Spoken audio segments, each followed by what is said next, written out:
turning into a civil war. The Dutertes want a peaceful transition, but the Marcoses will not allow it. They will use the armed forces and the PNP to suppress the people's initiative, to suppress the rights of the people. Nasa inyo yun eh. Hindi lang AFP, hindi lang military o police ang pag-asa ng taong bayan. Kayo mga kababayan ang pag-asa ng bansang Pilipinas. Kayo. 119 million Filipinos. Magpapadikta tayo sa ilang politiko? Magpapadikta ba tayo? Ha? Magpapasuppress tayo sa 200,000 polis na ginagamit nila? Hindi naman lahat yan tarantado. Maraming mababait sa polis. Kaya yung polis, sinasabi ko ay suggest you wear a white ribbon. Kayong mga magrarally, you bring a white ribbon at ibigay nyo sa polis. Na, we want peaceful transition. We have to do this because we are trying to save the country. We are saving the country. Exactly. Sabi ko nga kaya ganyan yung mga yan, ang lalakas ng loob ng Kongreso kasi alam nila, nabili na kayo AFP. Nabili na kayo PNP. Putang inang mga yan. Kaya ang lalakas ng loob niyan, ang sisiba. Pero subukan ninyo, bumaliktad kayo bigla. Kita nyo kung di nag-alisan yan. At ang instructions ko sa inyo, AFP, PNP, the moment mangyari ito, huwag niyong papayagan lumabas sa bansa yung mga hinayupak na animal na yan. Litisin natin silang lahat. At lahat na ninakaw niyan, ibalik natin sa gobyerno. Balik natin sa taong bayan. Tanginan niyo mga yan ang tatapang kasi alam nila kayo mga PNP tsaka AFP, ha? Sold na kayo, nabusog na kayo. Himod-puit na nga eh. Hindi, nabili na yung mga nasa itaas. Kung meron pang natitirang matitino dyan, kung gusto nyo, lahat kayo buo, doon kayo sa taong bayan. Pero kung hahayaan nyo ito na mangyari, wala na. Kami sa FGF, hindi kami papayag na mangyari yan. Sinasabi sa inyo, kami ang insurance. FGF ang insurance. Binibigyan namin kayo ng pagkakataon, PNP and AFP, to rise up to the occasion, the challenges of this time. Kaming mga retirado, putangin nyo, matatanda na kami. Putangin nyo, matatanda na kami. Hinayo pa kayo. Nirarayom na. Marami sa amin, 75 plus na. Mga senior ko pa eh. May rayuma na, malapit iba. Malapit nang amaging kami.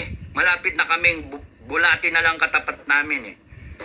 Punta naman, 75 na, pero pumapayag na magpakamatay. Tama. Para sa bansa. Ultimo yung mga MNLF, ultimo lahat ng mga armado nagsama-sama. Under FGF. Affiliated sa FGF. Bakit? Worried sila sa Pilipinas. Because this is the only country meron sila. Mahirap intindihin yun. The Philippines is the only country that we have. And we better fight for it. Exactly. Kaya nga nabuong FGF eh.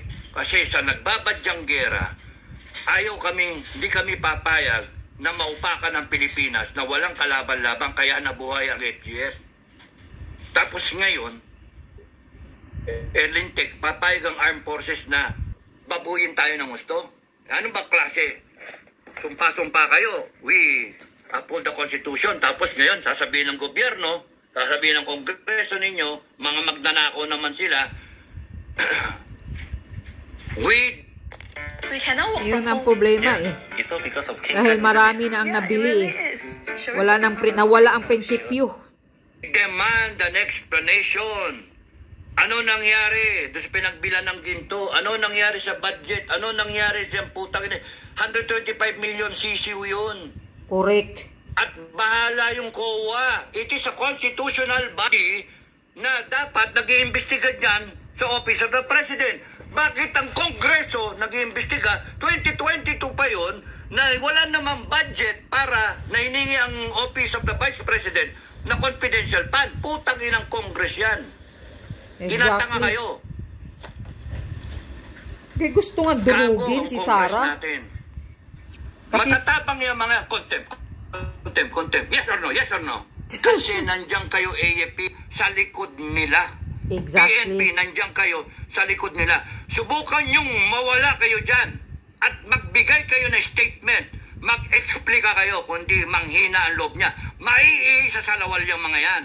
Tama. Tangina mga yan. At huwag kayong matatakot. Huwag kayong matatakot na tanggalin kayo ng mga yan. Putang ina, sila tanggalin nyo. Yes. Magagabong yan. Litisin natin sila, mga hinayupak na yan. I-firing squad natin yung mga putang inang yan. Tangin ng mga yan, ang tatapang, nagnanakaw, sila pa matapang.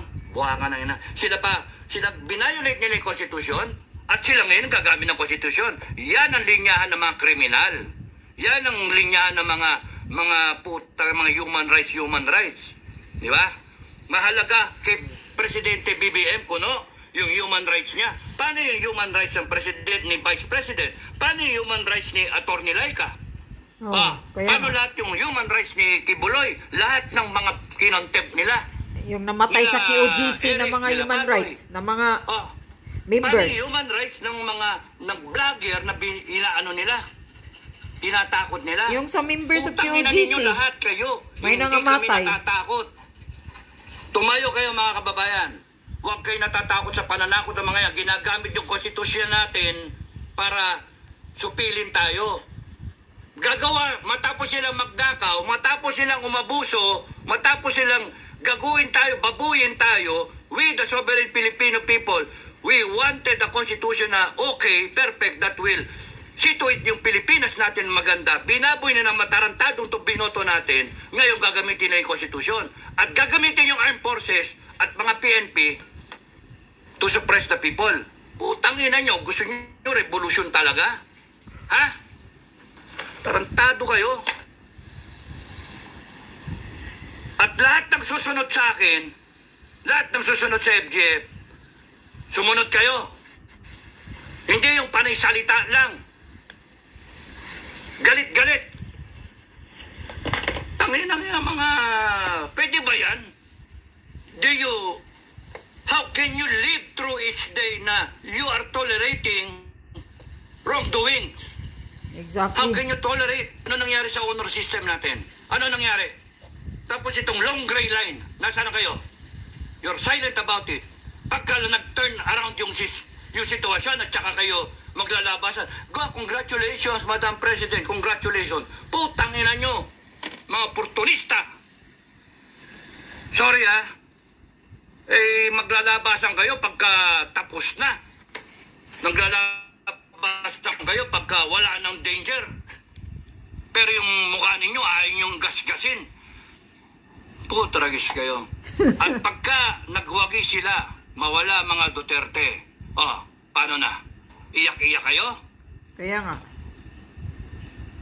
I'm worried, mga kababayan, as well as the other commanders of FGF. We are all worried for the future of this country. I know kayo mga citizens, you are worried also na ano na nangyari sa bansa natin. Pero huwag kayong magsasabi na AFP na lang, wala ng pag-asa. Iba nagsasabi na wala ng pag-asa. May pag-asa. As long as there is what you call the Filipino 119 million of us. Kahit nga 10 million lang, 20 million, there's still so many of us na hindi matatakot. AFP is 150,000. The PNP is 200,000. Let them draw strength from the Filipino people. No? Tayo ang magbigay ng tapang sa AFP ninyo at sa PNP ninyo. Tayo ang magbigay ng righteousness, ng tamang asal sa kanila, ng tamang pag-iisip. Ipadama ninyo sa kanila, sa AFP at sa PNP, lalo'y nananahimik, na nandyan ang taong bayan, na never natutulog ang taong bayan, nagmamasid lang. Let us fight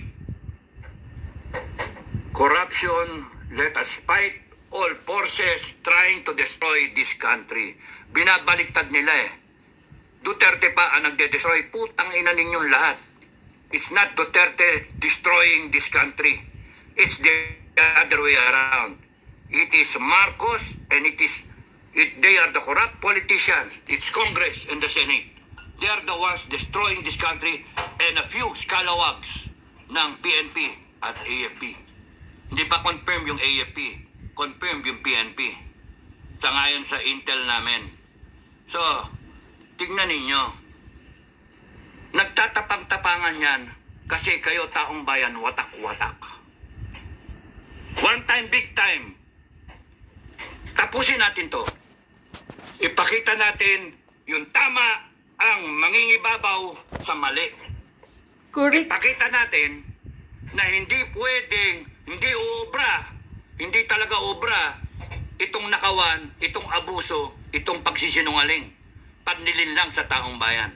Itong bangag, putang ina, BBM, you should be subjected to hair follicle drug test at lahat na nakapaligid sa'yo. At kayong mga congressmen at mga senador ng mga magnanakaw, you should all be subjected, except for the good ones, you should be subjected to an honest to goodness na paglilitis ng taong bayan to determine kung talagang nagnakaw kayo o hindi. At pagka nagnakaw kayo, ganun kayo. Tignan ko yung tapang nyo. Ako, di ako natatakot sa inyo. FGF, hindi natatakot sa inyo. Tatayo kami para sa taong bayan. Ang hinihintay namin, AFP, PNP, ipakita ninyo na you are worthy still of the people's trust. You are still worthy na yung konstitusyon ng taong bayan ay paglalaban nyo. Pagka pinaglaban yung konstitusyon ng taong bayan, pinaglalaban yung taong bayan. Alam niyo naman kung anong mali eh. Putangin na, saka nakakita, you will tolerate yung droga in Malacanang. You will tolerate yung nakawan sa gobyerno. Kita nyo na yung PhilHealth eh. Yung maharlikapan. Grabing nakawan yan, Resolution 10. And you are tolerating it. Ano kayo? Mga bingi, mga pipe, mga bangag. Mga bangag? Kaya nga, dahil sa pira. Maglabasan kayo 29. Lumabas lahat. Pakita natin. At AFP, PNP, makita ninyo na hindi natutulog ang taong bayan. One time, big time. Tapusin natin to, Bonifacio Day. Madam Inday Sara. Wala akong paki